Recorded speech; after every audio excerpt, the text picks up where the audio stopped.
Hey guys, welcome to another episode of After the Whistle. We've got a very special guest on the show today, a Grey Cup champion, I should say. Matt Black of the Toronto Argonauts is joining us on the show today. Thanks for joining us, Matt. It's a real honor to have yet another CFL player on our show. Awesome. Thanks so much for having me and opening up the space. Appreciate it. Yeah, for sure. So first off, tell us a little bit about yourself and your career so far. So I've had an awesome career. I spent my entire CFL career here in Toronto with the Argonauts. I was born and raised in Toronto, so for me that's a pretty awesome feat to spend the last 9 seasons here. Like I said, I was born in Toronto, went to Market Lane Public School, went to Northern Secondary School. I played football, baseball, ran track, and was able to get a scholarship to go to a school in Michigan called Saginaw Valley State University. Was there for 5 years, graduated with a degree in communications and marketing, and was drafted in 2008 by the Toronto Argonauts and played my first year in 2009 and won my first Grey Cup in 2012 with the team. So it's had a lot of fun, a lot of excitement while I've been here, but I wouldn't change anything for the world. So when you were growing up, who were your inspirations in football, and why did you want to play in the CFL? Good question. So actually, I didn't start playing football till I was in grade 9. So I didn't know anything about football. My first love growing up was baseball. I was a huge Ken Griffey Jr. fan, and I played pretty high level AAA baseball, and met my best friend for life in there. And then when I got to high school, I started playing football, and I just fell in love with it. It was one of those things where I always say I didn't choose football, football chose me. I had the grade 10 strike in my second year in high school, so we didn't really have football. My first year I was a wide receiver. I was like 5'0", 75 pounds, rode the pine, played kickoff. I probably played like 7 snaps that year. And then grade 10, I got into it a little bit more, but we had to strike. So, growing up, football was kind of new to me. And then I just got hooked on, Deion Sanders and Rondé Barber, just some guys that I remember. John Lynch playing for the Buccaneers. And yeah, I was just a big, football junkie and always saw the Argos, but just wanted to play football and ended up getting a scholarship down south. So you've been with the Argos since 2009, yes. Right? So that's a long time to stay with one team, and you've been through a lot since then. So but we're going to talk about this season, about that game-winning interception you made. Take us back to that last play of the Grey Cup when you made that interception. What was going through your mind as that happened? So it was... I don't like it when people say game-winning interception. It's just I feel it was just one of the pieces of the puzzle that kind of happened that day, but I was just the last guy to make a play. But when I remember from that play specifically, we were in man coverage, and I was we had a play earlier in the week in practice where I got trapped behind the goalpost, and I didn't feel like I could get far enough to the field as I wanted to. So I just remember thinking I can't get caught behind the goalpost. So we do a drill every day as DBs, as defensive backs, to practice that, that angle that I had in the game, and it just kind of instincts took over. I saw them bomber in a receiver, so bring in another wide receiver into protection, and typically they throw away from that. So, I got over, I was reading the routes, and then took a quick peek back at the quarterback and noticed that he was staring to the field. So I said, he's going to throw the ball. Something just told me in my gut he's throwing the ball there. So I took another look back to see where they were, and I actually saw the number 2 receiver to the field running vertically. And then when I looked back at the quarterback, just his eyes, where his eyes were looking, I knew like he's going further. So instantly then I just saw the receiver kind of gauge where he was and took off, and as I was closing in, I looked back and I saw the ball in the air, and at that moment I knew, like, as soon as the ball's in there, if you have a chance at it. And I knew I had a chance at it, and then I could see color, I could see Calgary's color, I could see my color while I was tracking the ball. And I just remember thinking, you got to go up and get this because, this guy's going for the win right now. Don't get a pass interference call. Whatever you do, not in the end zone. So On the film there, you'll see me kind of stutter step real quick to try to get my balance so I don't run into them too early. I didn't want to get there too early and try to keep my body out of it, and was able to come down with it. And then as soon as I remember getting up and looking, I just see everybody on the bench field. on the field. Yeah. I just saw the whole bench. I saw coaches, trainers, everyone on the field, and I thought the game was over, but it wasn't. Yeah. I wasn't down yet, so that was kind of funny. People always ask me, like, you could have ran it back, but I was like, why was everyone on the field? So, yeah, one of our players ran in front of me, and then I saw the ref running, and I was like, wait a minute, I don't think I'm down yet. So I ducked out of bounds there pretty quick, and then I heard offense yell for victory formation, and that's when it all kind of sunk in, like we're going to be Grey Cup champs in about 20 seconds here. So now, like, you won it already once. Yeah. Now you've won it a second time. What does it feel like winning for the second time? Is it any different than the first? Yeah, they are. They're all different.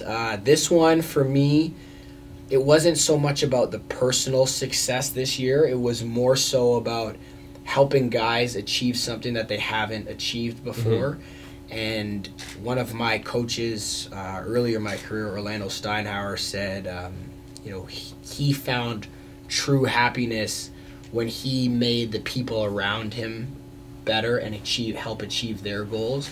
And there were so many guys on this team this year that went through adverse situations throughout their career, been to multiple Grey Cups, haven't won, played multiple years of professional football, never won a championship.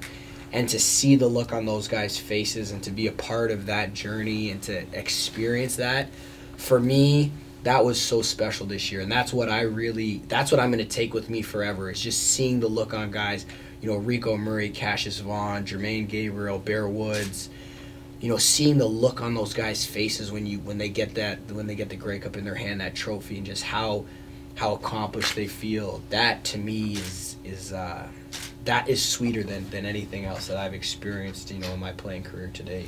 But also, did it add something also? Because early in the season too, you were cut by the Argos and then re-signed. So obviously, was that also another personal kind of, did that motivate you in any way to also win the Grey Cup as well, just to have that on top of it? Yeah, that was a difficult situation. Definitely tough getting released mid-season, but it just made me realize how fragile this opportunity is and how hard you have to work. So when the team brought me back, I tried to hit the ground running, and I think it just added to another layer to the struggles that our team had faced. Going into the year without a GM and without a head coach into free agency and stuff like that. S.J. Green coming off the injury that he had, so many people doubting Ricky Ray.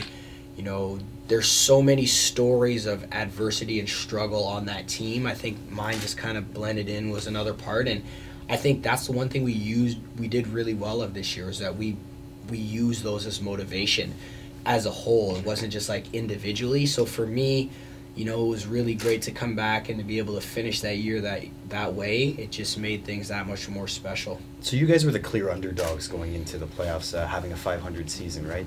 But was there a collective belief in the dressing room that you guys could go all the way? Yeah, I don't think we ever doubted ourselves. Like, we just knew that we had a special thing going from day one at training camp. Guys were really close. We bonded together, and we didn't really listen to the outside noise much. It was really about us and what we had going on and what we were doing.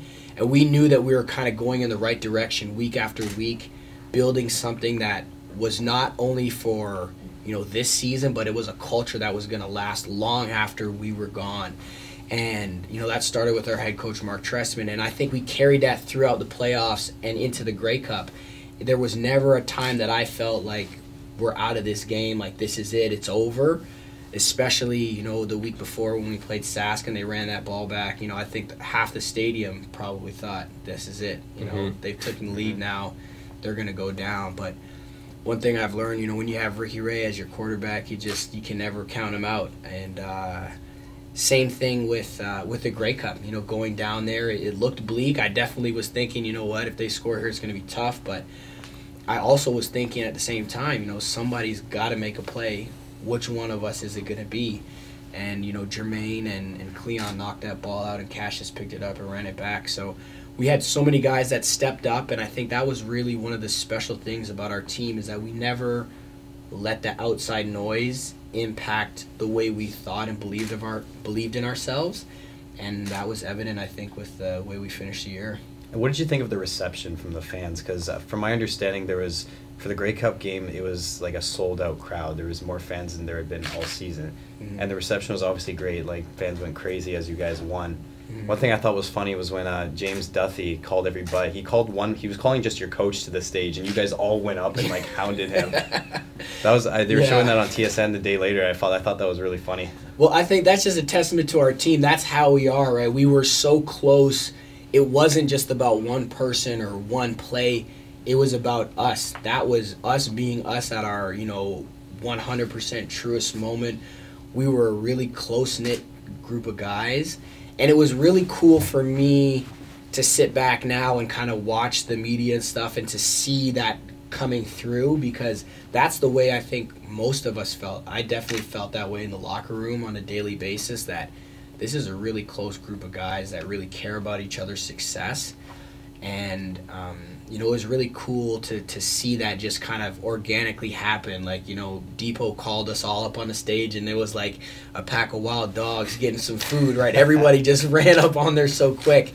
So that was really exciting and really fun. But, I think that's what happens when you play for each other and you have fun and you enjoy each other's company. Well, now, branching off from the team, we want to talk about you. So yep. I know now you're a 2-time Grey Cup champion, as you said, right? Yeah. You fought some adversity this year, coming back. Mm-hmm. What do you feel has been your greatest accomplishment yet? You guys got some good questions. So my greatest accomplishment, wow.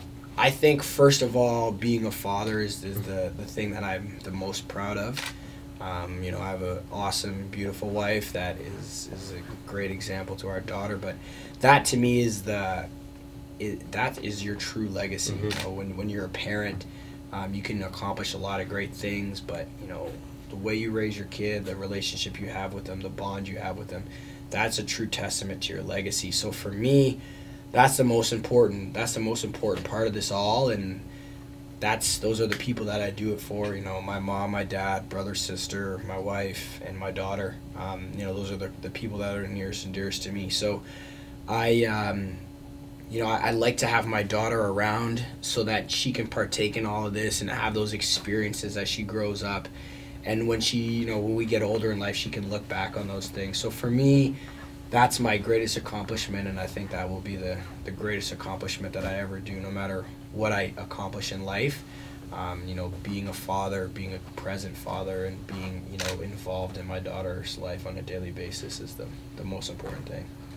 Now, actually, I have a fun question just about the Grey Cup in general. Yep. So when you guys win the Grey Cup, is it like the NHL where you get a day with it, or how does that work? Does each player get a day? Everyone gets a day. I've had a couple days with it. I've done a lot of appearances with it. The team has been. You were here, right, last week? I was here, yep. Mm-hmm. And the team's been generous and stuck me on a lot of appearances. So I've been getting razzed from a couple of the guys on the team because every time they see pictures, they're like, "Matt, you're always with the Grey Cup. What's going on?" So they've been joking with me. So that's fun. But we had a day with it. I had it on the 20th, and it was awesome. Had a great time. Took it out to a place downtown. Love Child Social House, and my brother set all that stuff up for us and got us going, and we catered some food in, had a great time, and just had a chance for my family and friends to come and hang out with it, and people along the way that have been along my journey, old trainers, old coaches, high school friends, my inner circle really was there, and everyone just got to come out, aunts and uncles, have a good time, have some fun, and celebrate it, because without those people along the way, I wouldn't be where I am today, and I wouldn't be able to accomplish, half of what I have, because, a lot of those people opened doors for me. Mm-hmm. Yeah. Now, just going off of that, right, having the trophy, you've had a lot of success in your career, but what would, like you said, your greatest accomplishment, you would say, is being a father. Yep. How would you describe success, and what does success mean to you? Ooh, very good question. So for me, success is really living up to your individual potential. You put me and you in a room and you ask us to accomplish something, you might be better at it than me, but as long as I'm putting everything that I can into it, I view that as being successful, because really at the end of the day, you can't give anything more than what you have, right? So if you can find a way to to give everything that you have to whatever that situation, that circumstances, school, life, wherever it is, I think that's where you're going to find your success, and that's where you're going to find your happiness and your sweet spot. For me, that's what I've tried to do. You know, my high school coach, Coach John Prisco, told me you won't always be the biggest, you won't always be the fastest, you won't always be the strongest, but you can always be the hardest worker. Mm-hmm. And I think that's something that's stuck with me, and that's really kind of ingrained in me since I was little. And that really has been the catalyst for me that I've kind of tried to push in my life, is always giving everything that I have. And you know, I was telling Jonathan earlier that you know, there's a saying in football: you do it right, you do it light, you do it wrong, you do it long. And I think I'm a firm believer of that. You know, if you're in something, give it everything you have. And if you do that in every facet of your life, you invest in it, you try as hard as you can, I don't see why you won't find success. It may not be in this role, but eventually you will find what you're meant to be successful at. Yeah. That's great answer. Yeah, because like, no, just talking with John, right, in the podcast that he does, he talks a lot about people and just uncovering how it is that they're a champion. Because everyone can be a champion. It doesn't mean that you win a trophy. Yeah. Just, like, so would you say, like, does being a champion mean having the big house, having all the trophy, having all the money? How would you describe being a champion? If that's what your goal is, you know, and that's what you're striving to obtain, then that's what your champion, that's your trophy, right? Is the houses, the cars, the money. But if you want to accomplish something, if you want to, you know, serve people, if you want to mentor people, you can't gauge it in dollar figures, right? You got to gauge it in, are you reaching the people that you're trying to reach? So for me, that's why you can't compare the two, you know, different situations or different people, because my success is going to look totally different than your success. You're not going to get a trophy for being the best journalist in the world, right? But at the same time, that doesn't mean that you're not successful. That doesn't mean that you're not accomplishing all the goals that you set out for yourself. So I think, you know, in society, we often get pulled into this thing of, I need this car, I need this money, I need this house, I need these clothes. But at the end of the day, those things you can't take those things with you, and those things really aren't going to bring you true happiness. At the end of the day, you know, when you wake up in the morning, if you're excited about what you're doing and you want to give everything, or you find a way to give everything that you have to whatever it is that you want in life, that to me is being successful, because no one can take that away from you. That's the one thing about success. Once you have and you achieve success, no one can take it from you. You have that feeling of accomplishment. You have those feelings that you'll never forget. And that's, you know, something that, it's like a Grey Cup. You know, no matter what, my name is on that trophy for life. Those feelings that you have when the clock hits 0, it's the feelings that I'm going to carry with me. They're not the rings, not the trophy. It's those memories that I have of the sacrifice and the struggle and the perseverance that it takes to overcome those. And those are the things that are gonna help propel you to your next success, right? Because you want to be a journalist, you want to be whatever it is. Once you accomplish that, then what's next? What's the next thing? You know, I was fortunate to win one Grey Cup.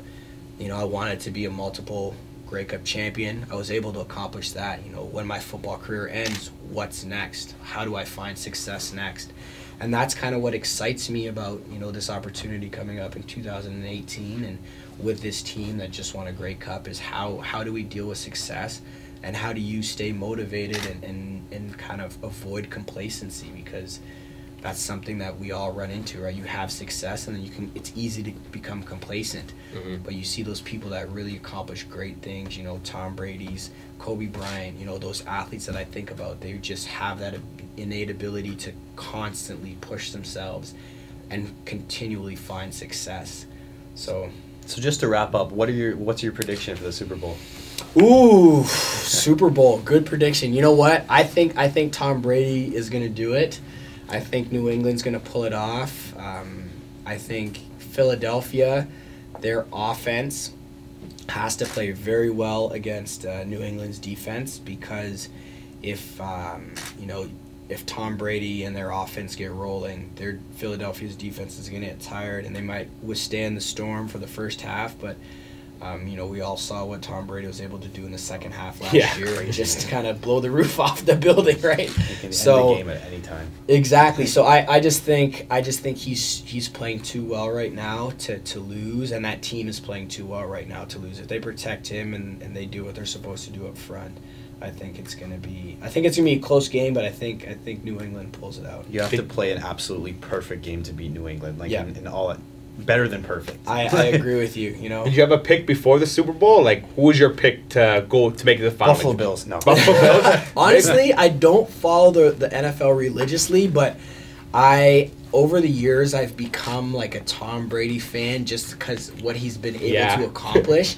And I kind of sit back and admire the fact that he's that like ultimate competitor. He just makes, the one thing that I love about Tom is he makes the guys around him better.